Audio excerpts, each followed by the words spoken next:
All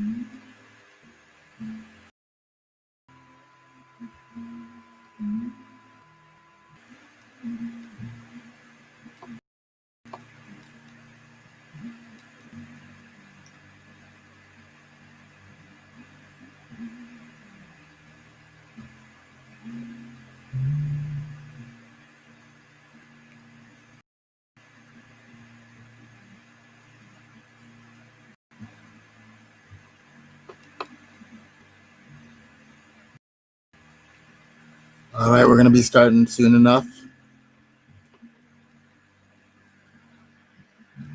We will be getting it going soon.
What up? It's your boy, Mr. Mumbles, King's Court, East 905. We're in the building.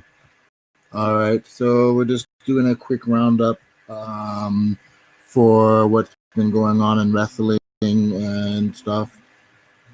I'm not going to be doing AEW right now. I'm just doing WWE and Impact, and I might be going over some news and stuff that have been going on there. Okay, and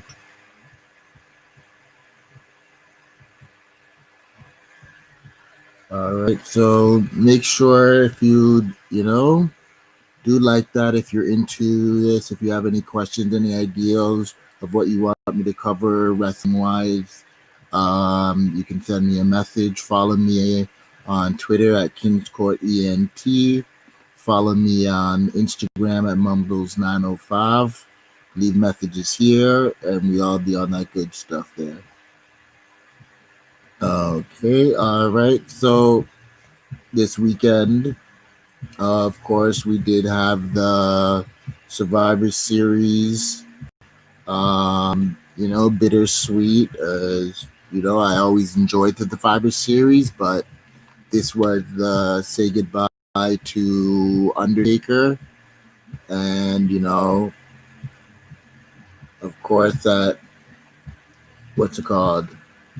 That's never something that I truly do enjoy. I'm a big Undertaker fan, so Undertaker's, you can talk Rick, you can talk this, whatever. Undertaker's one great, like my favorite. Like he'd overtaken Bret Hart's position as my favorite wrestler. He's just flipping amazing. So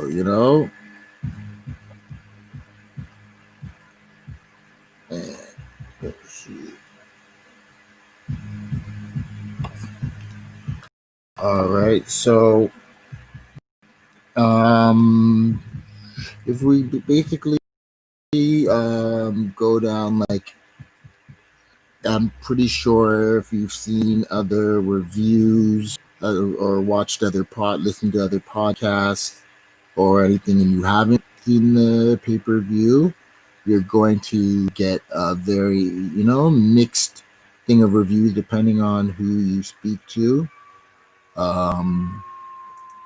Like, I've heard a lot of people really trashing the pay-per-view as like if it was horrible, and we've gotten much worse pay-per-views. I think it wasn't a great pay-per-view. It didn't surpass any. It did what pretty much almost like it would expect it to do. Didn't blow up the roof. Nothing happened. And like, I would say, like, if I'm grading it, it got a C. Like, with an average. I enjoyed some of the matches. Some, like, even the matches that I enjoyed, some of the endings really kind of threw it off for me. But in general, like, the matches themselves and the things that happened in the match were successful there. So they had that 18-man duel battle royal, and with all the other stuff, like, battle royals I find are just really ridiculous ways of we get to say are on the card, even though they're really not doing much on the card. They'll be getting thrown out. So Miz won, which was very surprising, and Dominic was the last one there, very surprising. But I think it's those are the two you know, they got the Money in the Bank, and they've been giving Dominic this big, huge push. And I guess, you know, like, he needs to form himself to man soon. But for what they've done for him so far, I don't mind Dominic. I really am surprised because when they told when he was coming in and stuff, I was like looking at his body, looking at things, and I was like, oh, he's going to be horrible. But he's not bad. He's still got a few things to work, but he's not bad. Okay, so you had the Team Raw versus Team SmackDown there.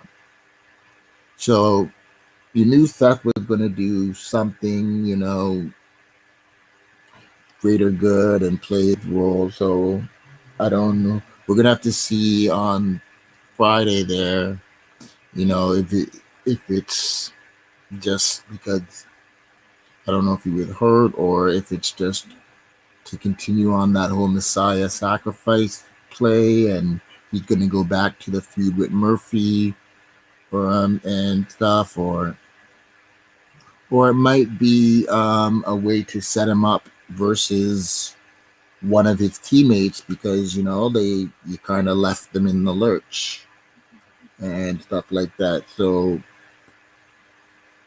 you know, it's a way to make him feud with Otis or something, or because I think Kevin Owens and Jey Uso might keep going back and forth. So I don't think it'll be Jey, but I think they are trying to, you know, set him up for his next feud and playing into that role.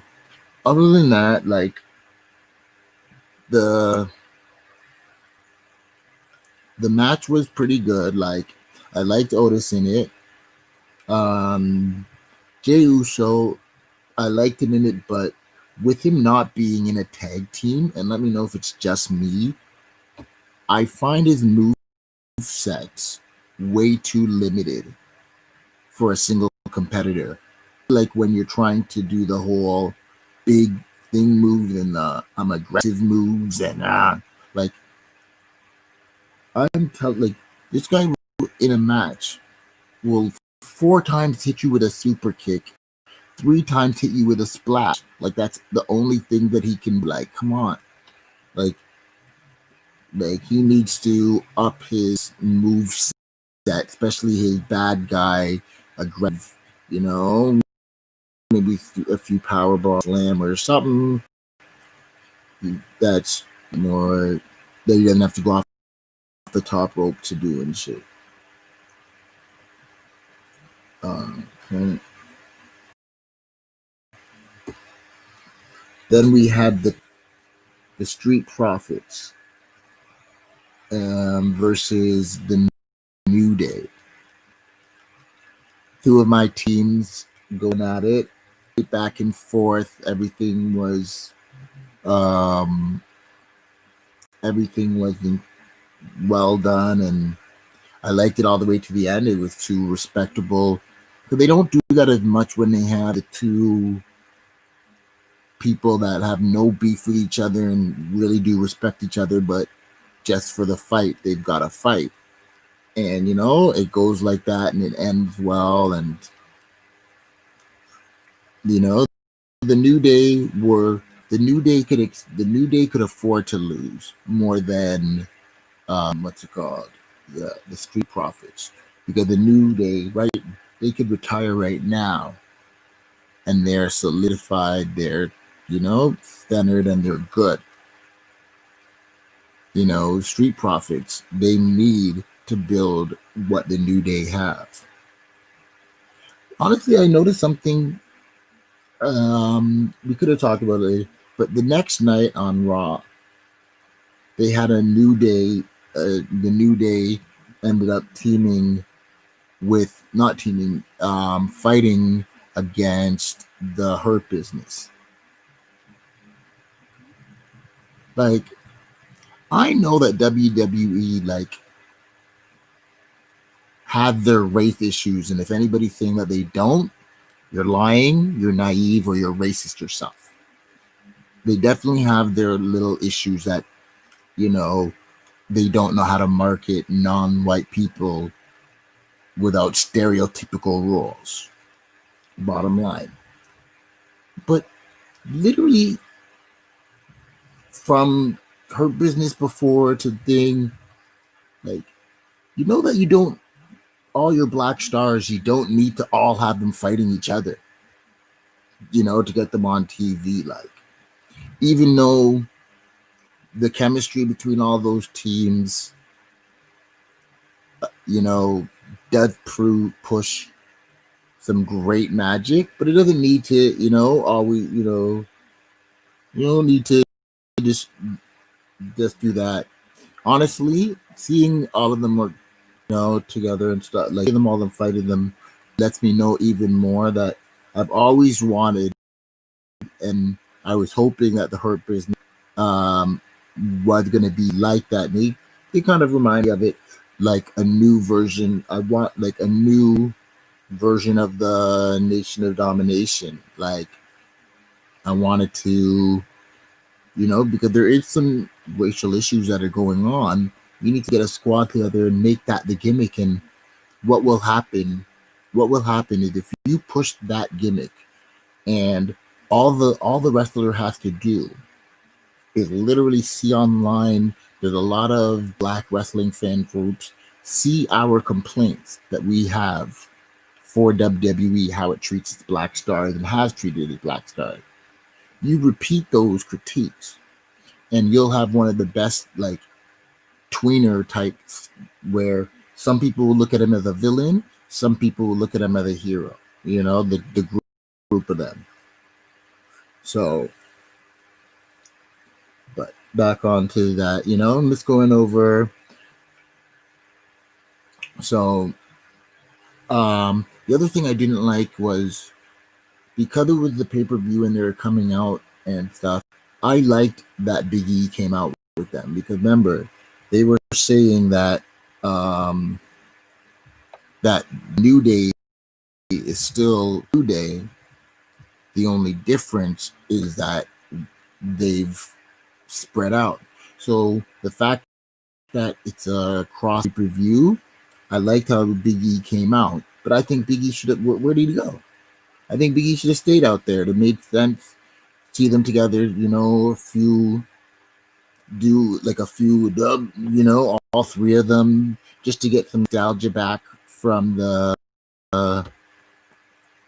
audience, to see them all again. I think that very cool look there. Okay, so then Sasha Banks versus Asuka. I think for me, that was the match of the night. The women have been, I find that the women have been saving a lot of pay-per-views with their performances and stuff. So, and again, like with the New Day and thing, Asuka didn't need the win as much as Sasha did to legitimize her, because Sasha showed that she can, win the champion, but she she can't retain. So giving her a couple of giving her this win that doesn't hate her Asuka, but it does help her, and it does give her some foundation. So I liked, and the way they did it, it was just a whole, little roll up type of thing. So no one looked like that match was, I don't like watch it, but that match, from the way it was booked and the way they fought it to the way it finished, was probably the best of the night. The Team Raw women's, the women's Team Raw and SmackDown. Okay, so it was, I liked it until how you ended it, because anybody who follows should have known that Lana was going to be the sole survivor, but you should have at least had her in the ring, maybe like punched her and she fell on somebody and pinned them if you don't want it and make it look amazing or thing, but should have at least let her win something. Like, it's, I don't know how long they are doing this and what's the end goal. If it's the, is this just punishments for Rusev, or do you guys actually have a finish line where Lana's not going to look like a fool at the end of it? So that should not, like, if your end goal is for her to look like a fool, then this is all horrible, because that's so far you are doing. I find the same thing with Jey Uso. A lot of people are saying Jey Uso's getting elevated. Jey Uso's getting elevated in these pay-per-views. I'm finding that the mistake they're making is, instead of elevating Jey Uso, they are literally putting him back. They're showing him. They're showing us every time that not even that he can't beat Roman, that the match looks like he has no business being in the ring with him. Like, he needs to be back down with his brother tagging. So I didn't like that. Like, I think they could have made him look a lot better in the matches than they did. The Roman Reigns, Drew McIntyre, pretty good. Like, because Roman's the head of the table. Like, him winning that one really does help strengthen his character and everything that he built and everything like that. And at the same time, because of how he won and what they did, it didn't hurt Drew McIntyre. So now Drew McIntyre can go back to Raw and still carry on his, his character there without any, without any worry of the pain. Like, if Roman would have lost, that would have, hit all the, at that point, Jay has to look at him differently, this and that. Like, that would totally affect a whole lot of, different situations, rather than the way it worked out here, which I thought the best way to do it. The low blow, the cheat, so okay, so, and him and Jay at the, I was so, like, worried that, like, he was gonna punch out Jay Uso or do something mean to the kid and stuff like that, because that's how they've been treating Jay, like a lackey. So I didn't know if he was going to be welcomed, back in the fold for helping, or if he was going to be yelled at for helping or anything like that.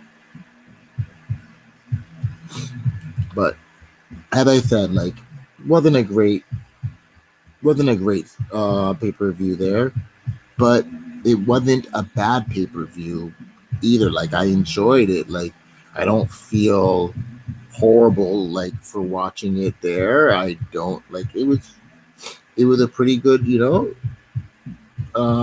thing. So all right, so then they also, because remember, it was, best of the best, but it was also farewell to the Undertaker. So they did something similar, but not as long and as grand as with Ric Flair. Like, they invited a lot of, former opponents. I like that they invited everybody from the what is it, BSK or whatever. His Undertaker used to have a squad: Savio Vega, the Godwins, the Good Father, and Rikishi, because they all came up together and stuff like that. So they all came out just to celebrate it would have been. I seen somebody say on Twitter, and I'd agree. It would have been good for them to have let some of them speak and stuff. But um, when you've seen flipping Vince McMahon speak, like it was kind of weird because like you've never seen him so emotional and stuff, and it really, did seem real. But you got to think about it. This is somebody who he's literally spent like over over 30. He would have known him before his debut, so over 30 years. Worked, and Undertaker has helped carry his company and stuff. So, you know, it's, finally hitting that it's a goodbye and stuff. So it even affects McMahon. He kind of had a heart, sort of. But okay, so what do we do?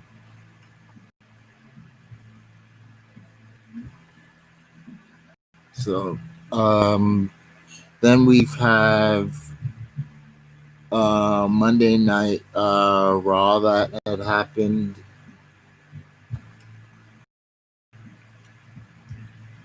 And so on the Monday night Raw, like I wasn't crazy over that this episode here. It was so they start out the episode with the Monday night, the Survivor Series men's team, all in the ring with the Adam Pearce and stuff. And so basically, it, talking about that one of them should be the number one contender for the title versus Drew. And they were going to be talking about how to do it and whatever. Braun Strowman got pissed off, I guess being overlooked, and attacked Adam, and then they kicked him out and basically said that they will deal with that another time. I've heard that he had gotten suspended for it, so I don't know if he's gotten injured and this is going to be a suspension for a long time, or if it's just a gimmick and it's giving him a reason to come back and get at somebody, or what it is there. But so that was okay. Like the only good part about that segment that it one, I don't know if everybody heard when Adam Pearce was like, he had a slip of the tongue and was like Drew McInfart, and then he changed it to Tire, and I'm like, is that like, I don't understand how that even got into his mind to try and say and whatever, but it is what it is there. As I said, we have the New Day. Now we're fighting the Hurt Business in a tag match. It was a good match, but it ended like first it ended in a double count out type of a scenario, and then MVP is like, you're gonna leave it like that and restarted the match, and then New Day surprisingly actually won. I thought as soon as the match restarted, I was like, these guys are gonna be done there. So, and they are building up for table, ladders, and chairs. So all the stuff that's going to be happening is going to be, I guess, building up to that. And see the effect. I don't know. I feel that we're gonna have Alexis Alexa Bliss versus what's her name? Um, her name. In a firehouse in a like firehouse fun match or fun firehouse match, in something weird like that, or you know some type of weird match. I think they're gonna have them two going at between her and Nikki Bliss there. When you see their match, I thought their match was, even though I did predict it happen, I thought their match was one of the better matches on there. It was, the story of it and just the mind games of it, and it was leading to. That's why I think that they're going to be fighting this here, because you can see the match led somewhere. It's just this fight there. So, I really want to know if like Braun Strowman is injured and stuff. It just seemed weird. It seemed like he had no reason to be like so upset that he couldn't control himself. And it just, I don't know, like, I don't know why flipping Braun acting like he's on his period. Like, I don't know, like he just, it just, yeah, it didn't make sense. Like, it came out of nowhere there. But the tag match was a pretty good match. Like, you have four of the best in-ring performers. Shelton just like tag team special. We have four of some of the best in-ring performers that WWE has had in the last 10 to 20 years. Okay, and going at each other. So it's really not going to be a bad match. These guys are too good for that. But I don't know what they're doing with this Shelton and Alexander thing. I'm worried that it's going to lead to one of them getting kicked out, like Cedric getting beat up and whatever. You were never the Hurt Business, and I like them the way they are. So I'm hoping that is not where the issue is going to be going. And I don't like, especially the way the Hurt Business lost after you had them do the retribution thing. I don't like. It's not even like you let them win one non-tag team, one non-title match. Like, you've been having them get whooped since, which I don't know where that's going to lead to. So, so then with, after Braun was gone from the title, basically they took the team from Raw, so the four of them, plus Randy Orton, who just lost the title, and plus what's his name, Bobby Lashley, because he went to talk to Pierce and said, well, he needs something because he was the only champion from Raw who won. So, give him some props. So basically, they put them all into, paired them all in those matches, and then the winners of those matches are going to fight next week in a triple threat match, and whoever wins is going to be the number one contender.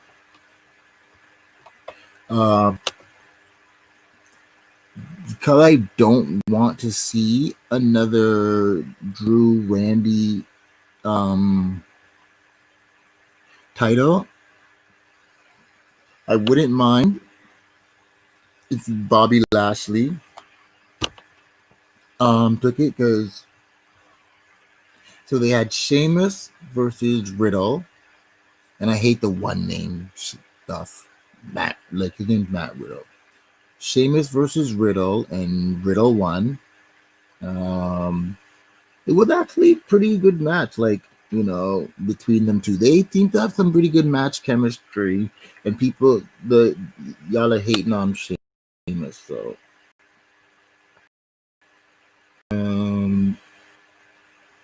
they had a Firehouse, what is it? Firefly Funhouse segment. It was talking about friendship and how it's worthless because of Nick and Alexa. Very funny. Those are some of the. I usually hate the in between segments. Like I'm gonna talk about it with the Impact, like the court stuff that they do. I always hate those. I think they're corny.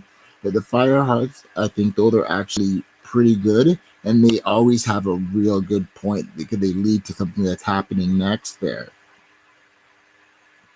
The Asuka Lana. So basically, because Lana was a sole survivor, whatever, she ended up through some misunderstanding and ended up getting a title match from Asuka. During the title match, the tag team came out, scuffle. They tried to actually hit Lana with Asuka with the through the table, and Lana saved her. Then they ended up, doing a tag team thing, and yeah, like I'm not excited on that. I'm not excited. Nope. Like I don't know where it's going. I don't know the point. It's really not doing it for me here. Like I'll be completely honest. Like, and I don't can't have a flipping. What are you gonna have a match with flipping Lana and the chick? Like I just, especially after Survivor, you still made her just get punked and look stupid in Survivor Series. I just don't know what's gonna be going on with the whole Jax situation. Like they're the tag team champions. Why are you making them have a storyline with Lana instead of actually making them fight tag teams? Like really, I don't know. Like I guess they could be setting up some type of a tables match because they keep putting flipping Lana through a table and everything, but they had they the match I liked. They had Keith Lee there with Bobby Lashley. This was some flipping power, and it's pure flipping power. That's back and forth, and then people like these guys were hitting with their power moves and their speed, their agility. Like they're way too they're way too fast and quick and stuff for both of their size there. And then basically, which was one of the things that was weird, like so Lee fought out of the Hurt Lock, and that flipping MVP to run into the ring and hit him, which, as you know, would cause the right in front of the referee, which caused the disqualification.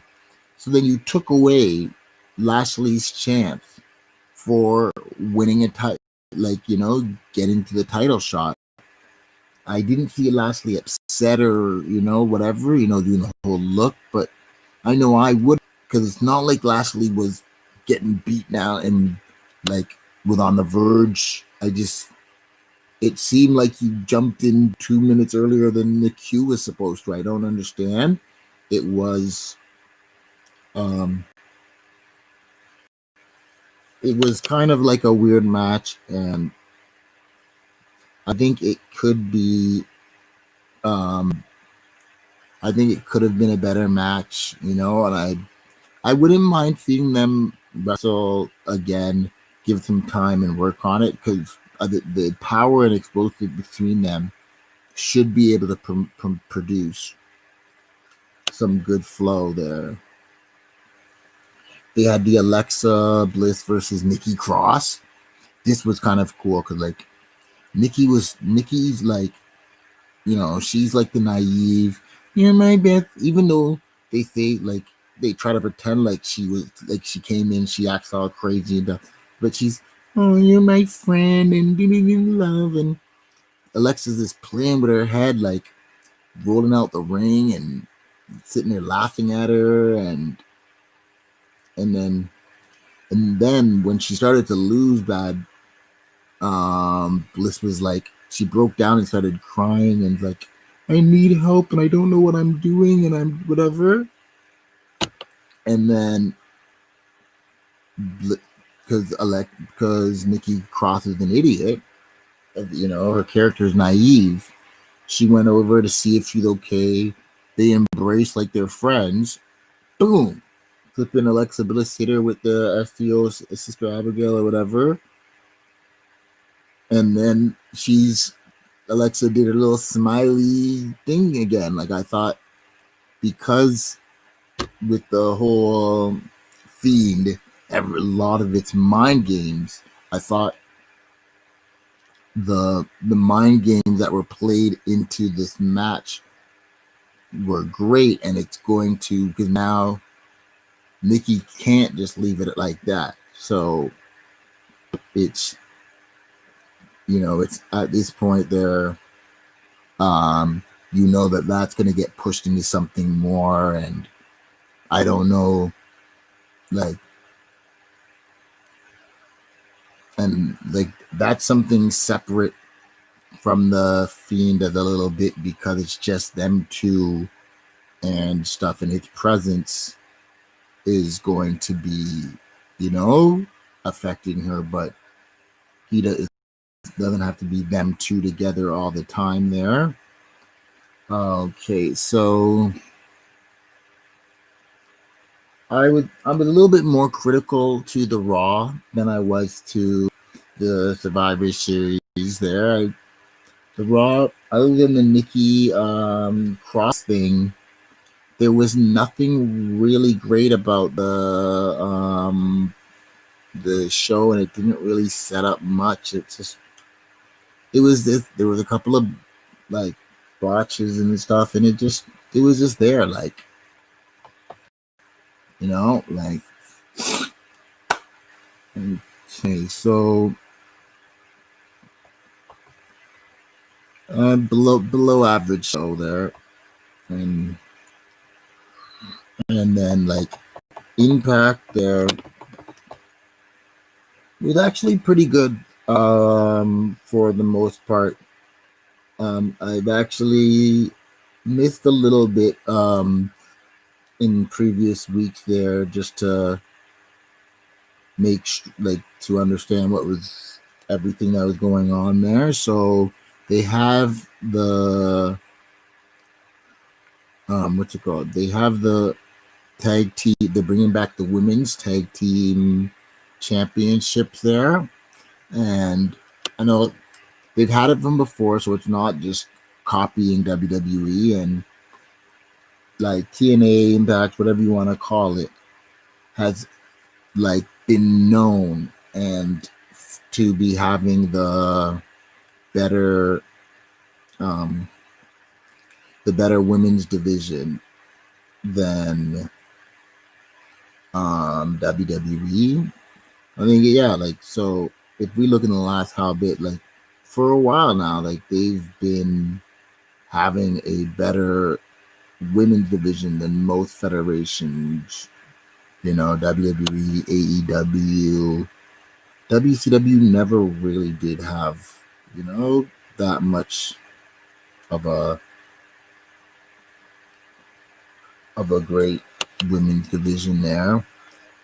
So like we had so Ken, I still can't believe like Ken Shamrock is like 5 million years old, and he's still like he's gonna be fighting Rich Swan for the title, the heavyweight title.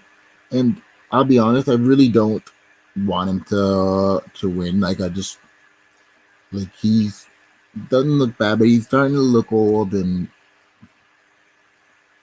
it's so they showed a clip from before where he's they're beating up on Rich Swan there, him and Sam.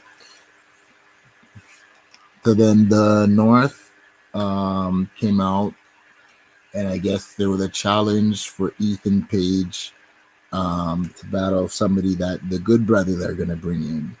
So because they're from Bullet Club, they were hinting that it was AJ. They're talking about a phenomenal one and a whatever, and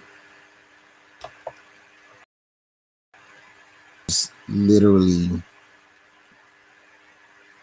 did not like did not these guys bring out flipping Hornswoggle as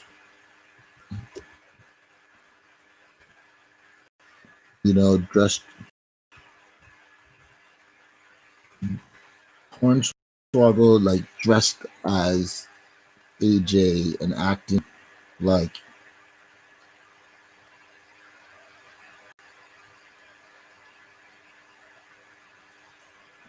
acting like AJ there. So it was really funny, and, and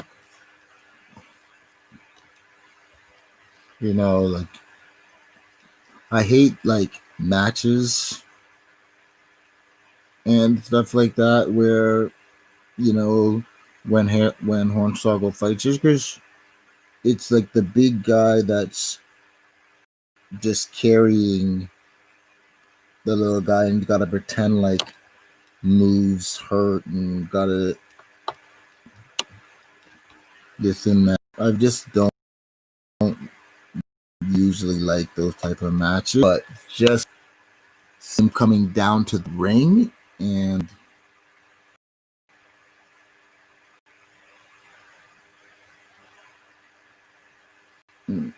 seeing him come down to the ring, and the whole acting character of it was done so well, and like it worked really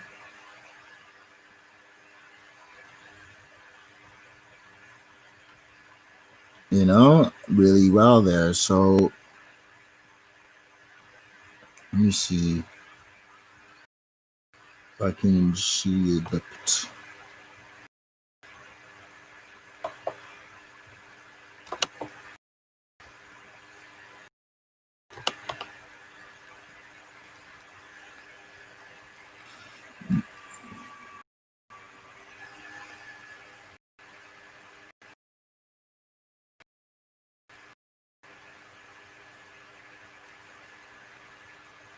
what was funny, just through little trick things, whatever. Like Ethan Page actually, and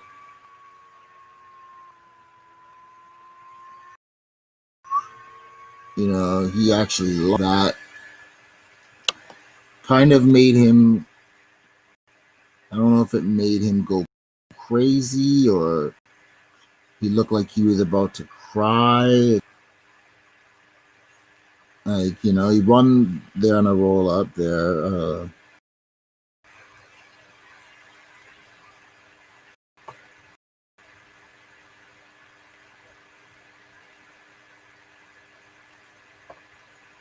Yeah, didn't show a good.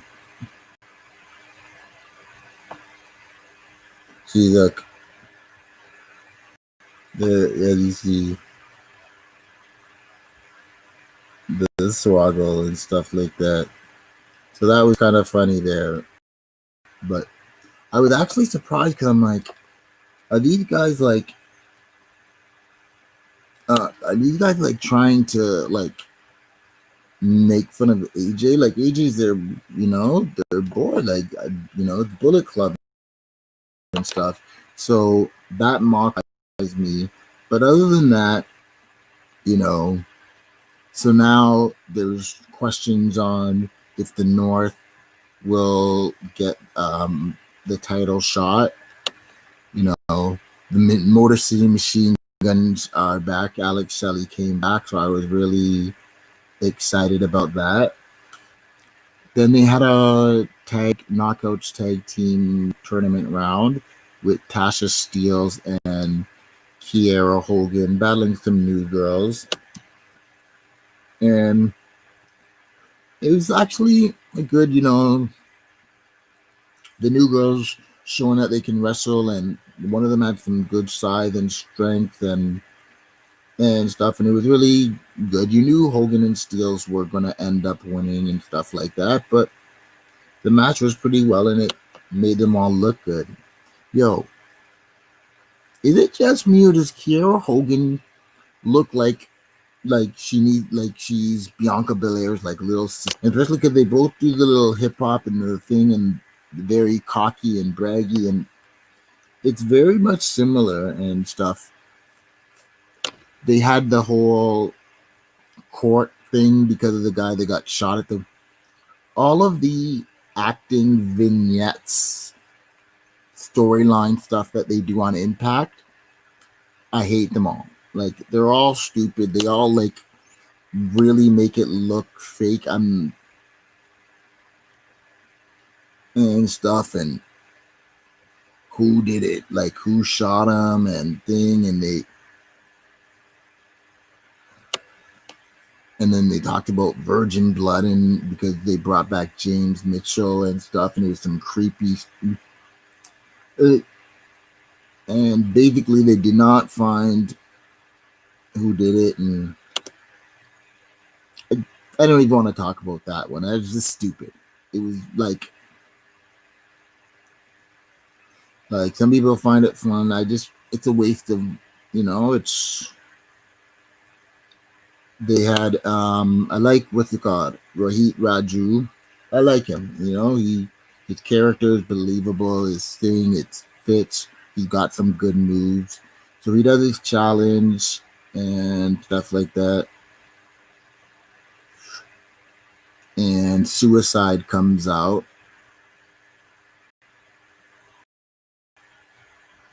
And then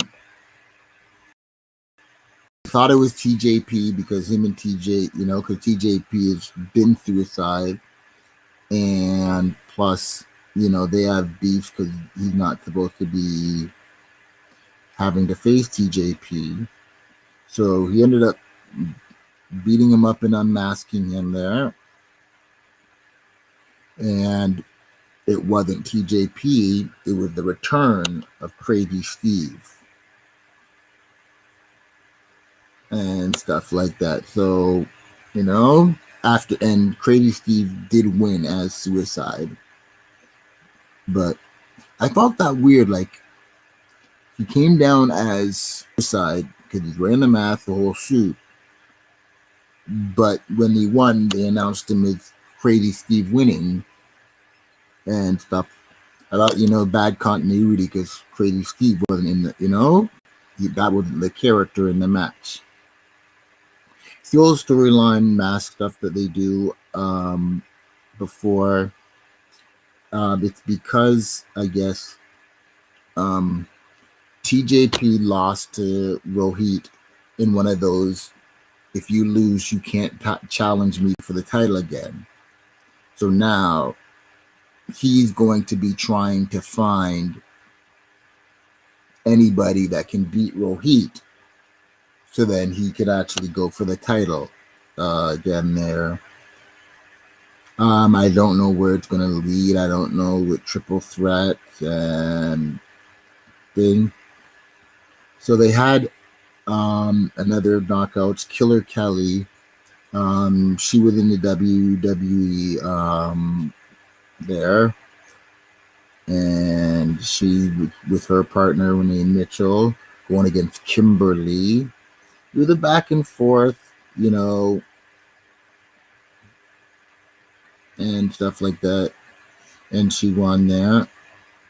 And then they did a whole. What was the cool part was the whole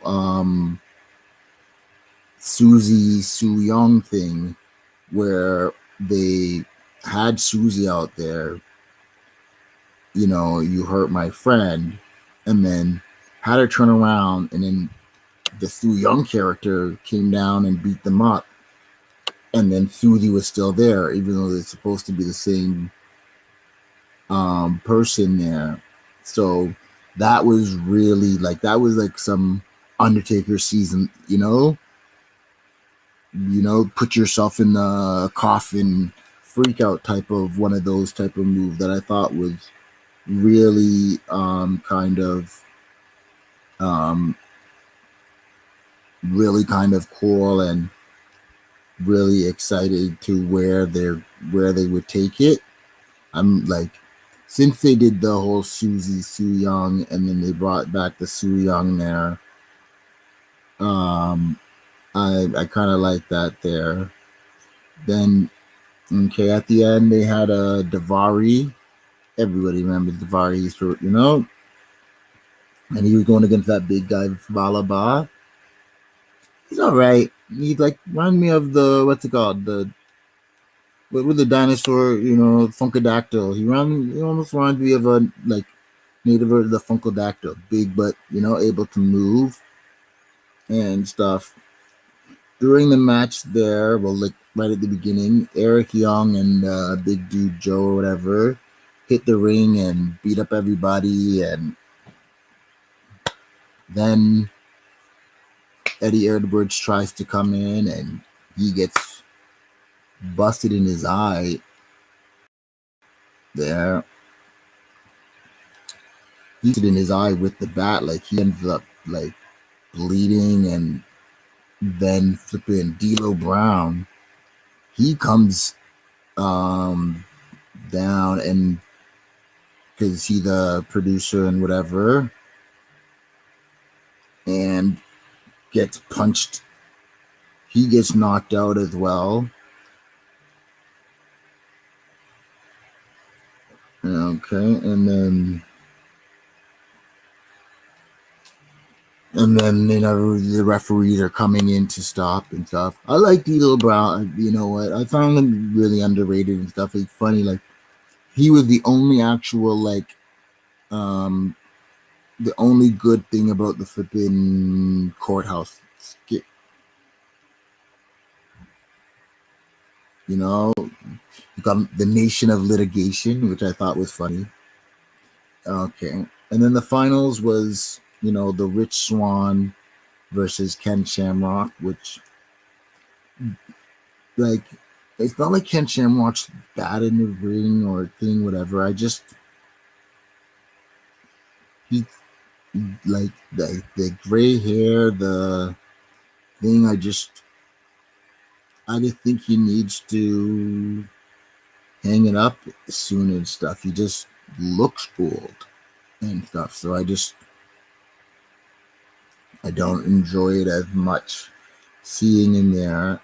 But they make him look tough. He's the world's most dangerous man. He still got his submissions. Luckily, he's not like Big Purple Punk where it gets saggy. He still worked on his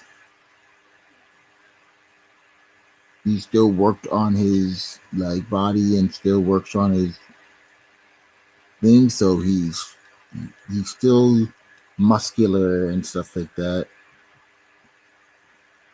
But I like Rick Swann and stuff.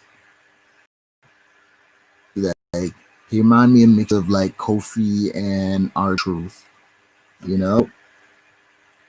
Very athletic, got some great moves there. And stuff. So they do back and forth, and he's doing the speed, doing the strength there. And then that's when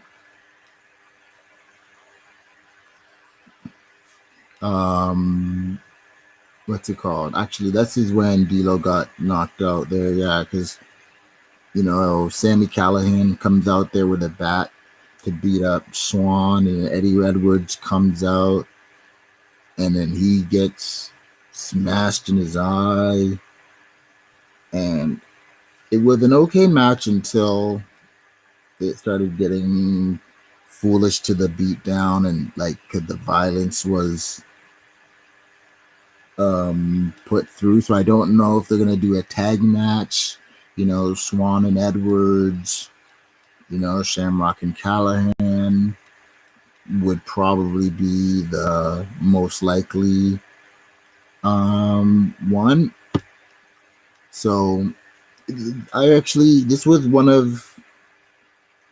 not actually that bad of an impact there. Like as I said, other than the courthouse foolishness, like the matches themselves, I did enjoy, and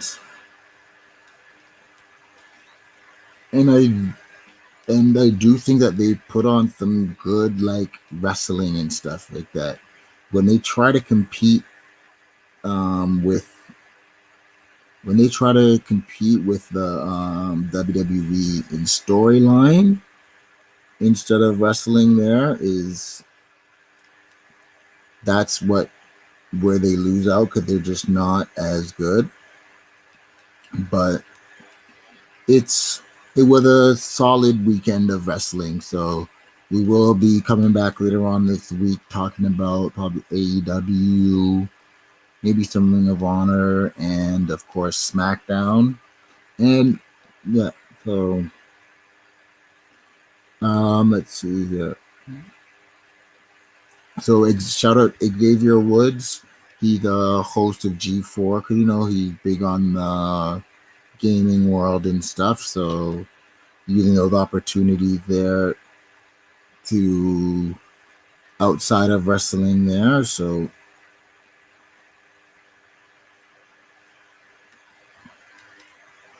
all right. So make sure you follow me. I'm on Twitter at KingscourtENT, and follow me on Instagram at Mumbles905. I'll have my website up soon. Make sure y'all check it out. If you have any suggestions, any questions, any advice, you can send me, message me on Twitter or Instagram, or send me a message here, and I'll definitely check it out. Holla at your boy, and we'll see you soon. Peace.